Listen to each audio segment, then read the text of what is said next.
Hi hello ನಮಸ್ತೆ. ಮಹಾಯುದ್ಧಗಳು ಮತ್ತು ಭಾರತದ ಪಾತ್ರ ತುಂಬ ಇಂಪಾರ್ಟೆಂಟ್ ಚಾಪ್ಟರ್ ಇದು. ಇದ್ರಾಗ ಜಾಸ್ತಿ ಕ್ವಶನ್ಸ್ ಬರೋಂಗಿಲ್ಲ, ಆದರೆ ತುಂಬ ಇಂಪಾರ್ಟೆಂಟ್ ಐತಿ. 2 ಬೇಡ 3 ಇದ್ರೊಳಗೆ ಕೇಳೋ ಚಾನ್ಸಸ್ ಐತಿ. ಒಂದು ನ್ಯೂ ಟೈಪ್ ಮತ್ತು ಒಂದು 4 ಮಾರ್ಕ್ಸಿಂದ. ಮಹಾಯುದ್ಧಗಳು ಮತ್ತು ಭಾರತದ ಪಾತ್ರ. ಹಿಟ್ಲರ್ ಯಾವಾಗ ಆತ್ಮಹತ್ಯೆ ಮಾಡಿಕೊಂಡನು? ಹಿಟ್ಲರ್ ಯಾವಾಗ ಆತ್ಮಹತ್ಯೆ ಮಾಡಿಕೊಂಡನು? 1945ರಲ್ಲಿ ಹಿಟ್ಲರ್ ಆತ್ಮಹತ್ಯೆ ಮಾಡಿಕೊಂಡನು.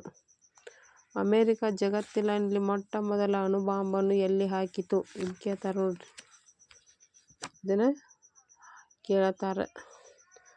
ಅಮೆರಿಕ ಜಗತ್ತಿನಲ್ಲಿ ಮೊಟ್ಟ ಮೊದಲ ಅಣುಬಾಂಬ್ ಎಲ್ಲಿ ಹಾಕಿತು?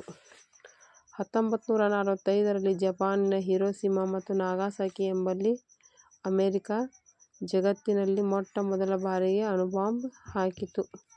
ಇವತ್ತಿಗೂ ಅಲ್ಲಿ ಮಕ್ಕಳು ಅಂಗವಿಕಲಾಗಿ ಹುಡ್ತಾವೆ. ಅಷ್ಟು ಭಯಂಕರವಾದ ಮತ್ತು ಭೀಕರವಾದ ಅಣುಬಾಂಬ್ ಇದೆ. ಭಾರತದ ವಿದೇಶಾಂಗ ನೀತಿಯ ಪಿತಾಮಹ ಯಾರು? ಭಾರತದ ವಿದೇಶಾಂಗ ನೀತಿಯ ಪಿತಾಮಹ ಜವಾಹರಲಾಲ್ ನೆಹರು. ವಿದೇಶಾಂಗ ನೀತಿ ಎಂದರೇನು?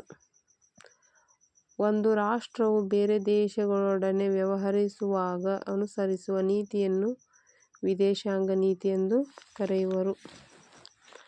ಭಾರತದ ವಿದೇಶಾಂಗ ನೀತಿಯ ಮೂಲ ತತ್ವಗಳು ಯಾವುವು? ಭಾರತದ ವಿದೇಶಾಂಗ ನೀತಿಯ ಮೂಲ ತತ್ವಗಳು: ವಸಾಹತುಶಾಹಿತ್ವಕ್ಕೆ ವಿರೋಧ, ಸಾಮ್ರಾಜ್ಯಶಾಹಿತ್ವಕ್ಕೆ ವಿರೋಧ, ವರ್ಣಭೇದ ನೀತಿಗೆ ವಿರೋಧ, ಅಲಿಪ್ತ ನೀತಿ, ಆಫ್ರಿಕಾ ಮತ್ತು ಏಷ್ಯಾ ಪ್ರಗತಿಗೆ ಪ್ರಥಮ ಆದ್ಯತೆ, ನಿಶಸ್ತ್ರೀಕರಣಕ್ಕೆ ಬೆಂಬಲ, ವಿಶ್ವಶಾಂತಿಗೆ ಬೆಂಬಲ. ಇಷ್ಟು ಜಾಸ್ತಿ ಕ್ವಶನ್ಸ್ ಬರೋಂಗಿಲ್ಲ, ಆದ್ರೆ ಇದು ಬೀಳೋ ಚಾನ್ಸ್ ಐತಿ, ಇದು ಬೀಳೋ ಚಾನ್ಸಸ್ ಐತಿ. ಅಮೆರಿಕ ಜಗತ್ತಿನಲ್ಲಿ ಮೊಟ್ಟ ಮೊದಲ ಬಾರಿಗೆ ಅಣುಬಾಂಬ್ ಎಲ್ಲಿ ಹಾಕಿತು? 1945ರಲ್ಲಿ ಜಪಾನಿನ ಹಿರೋಶಿಮಾ ಮತ್ತು ನಾಗಾಸಾಕಿ ಎಂಬಲ್ಲಿ ಅಣುಬಾಂಬ್ ಹಾಕ್ತಾವೆ. ಇವತ್ತಿಗೂ ಅಲ್ಲಿ ಹುಟ್ಟುವಂಥ ಮಕ್ಕಳು ಅಂಗವಿಕಲಾಗಿ ಹುಡ್ತಾವೆ.